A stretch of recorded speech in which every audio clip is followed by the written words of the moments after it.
Hey, welcome to 23 Degrees Sideways, Coyote on a motorcycle. Yeah, we're going to talk about that. We're going to get back to bigger, better, faster, more for a moment because, I do still want to talk about all this stuff. I do all my enlightenment stuff. And I try to kind of tone where the videos go during the week or during the day if I'm doing multiple videos a day based on topic. And this topic is going to be about, well, alternative energy, right? So I've said in the past, and this is not a very popular view in the environmentalist crowd, in the enlightenment crowd, any of the spaces that I'm in, especially the doomer optimists, because the doomer optimists do not want technological or advanced or upward-looking or expansive answers. They want retraction, retraction, retraction.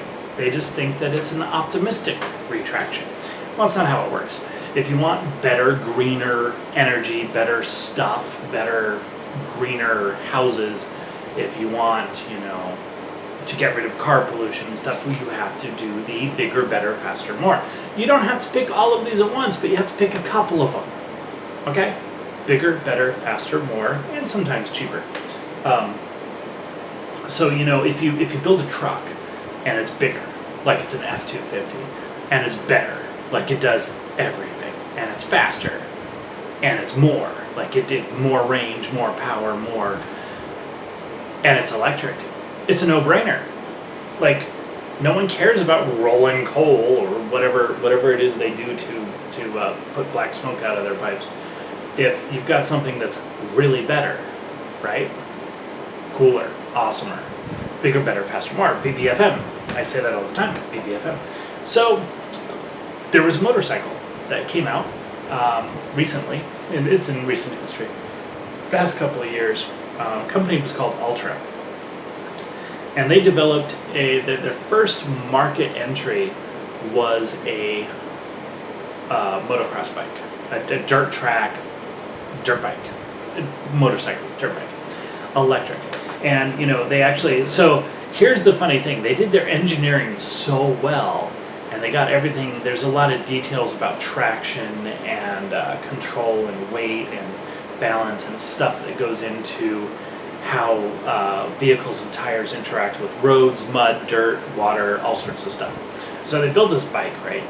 And the bike is designed around the best dirt bikes for dirt track racing. That's like, so in dirt track racing, you can't gun the throttle and let out the clutch and just drag like a drag strip. Okay, it's not like street fighting. Like if I get on a bike and I go stoplight to stoplight and just blow away a Dodge, whatever, it doesn't matter. There's always a Dodge that wants to race you, and they always lose if you're on a motorcycle over 300 cc's, right? If you know how to ride.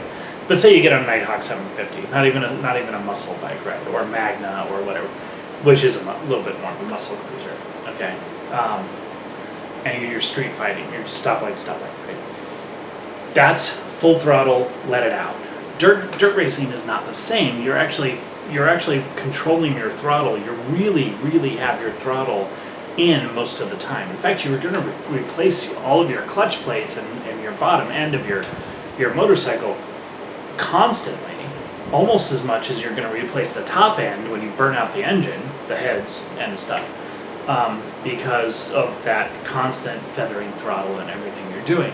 So that's a thing. And the reason is because you have to have exactly the right amount of traction to not dig yourself in, to be able to go without, you can't go too slow, but you can't go too fast because then you skid out and you slip and you dig a hole. Just like when you get stuck in your four-wheel drive truck or your two-wheel drive car on a dirt road that has mud in it. Anyway. Got that. So they designed this bike, right? Ultra is this amazing company. They designed it to exactly match and peak out and do everything. And they put exactly enough battery in it.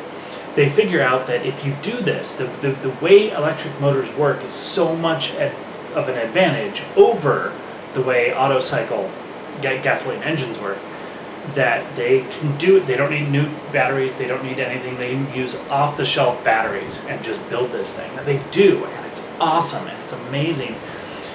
But it performs better than they thought. It performs so much better than they thought that they didn't add enough battery to keep it going.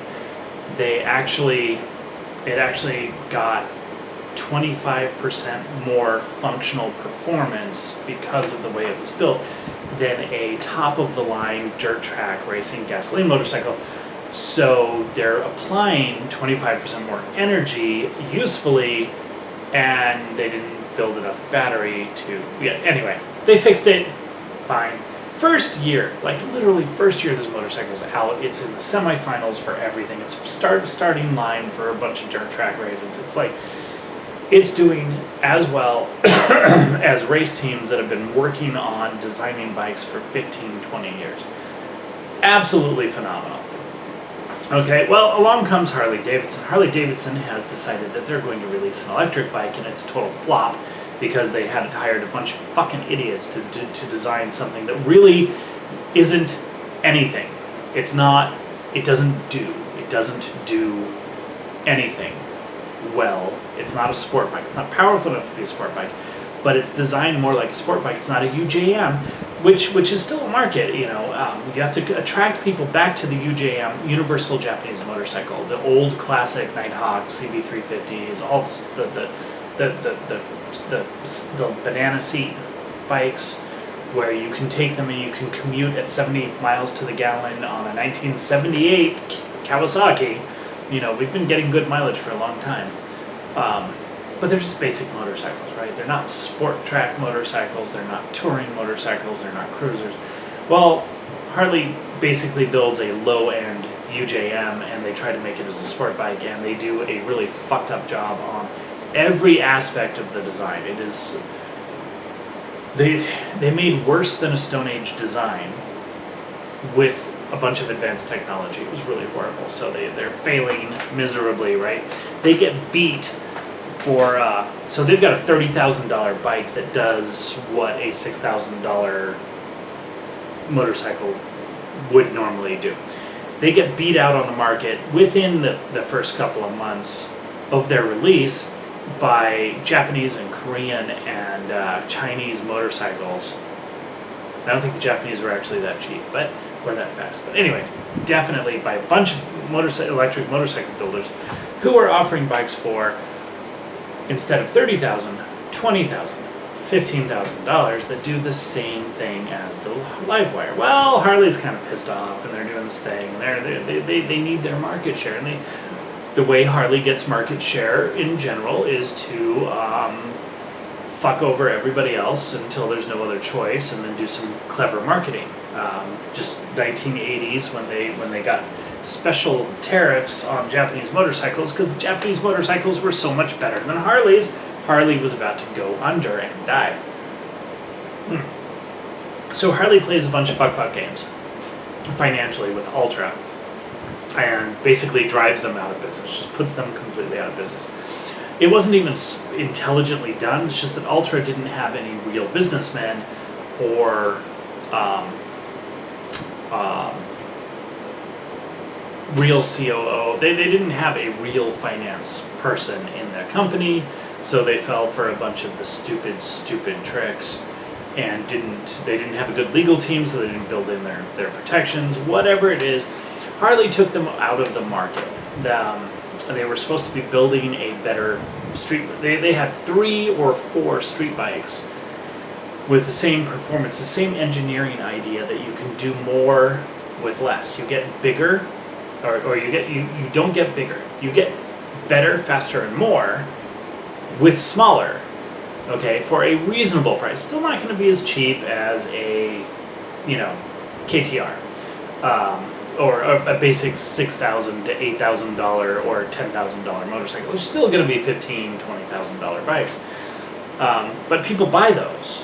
People buy those all the time. And it's half the price of a car.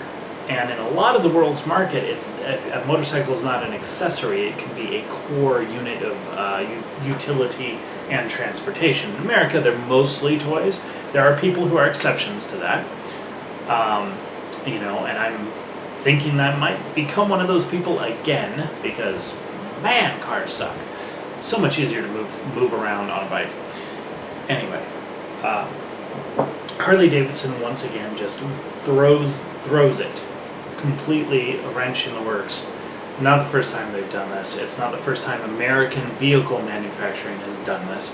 But the point of the video is that we have the technology, we have the ability, we know what to do. We have a way to solve a lot of these problems that we are being prevented from solving, prevented from doing, prevented from enacting, and it is very deliberate, okay?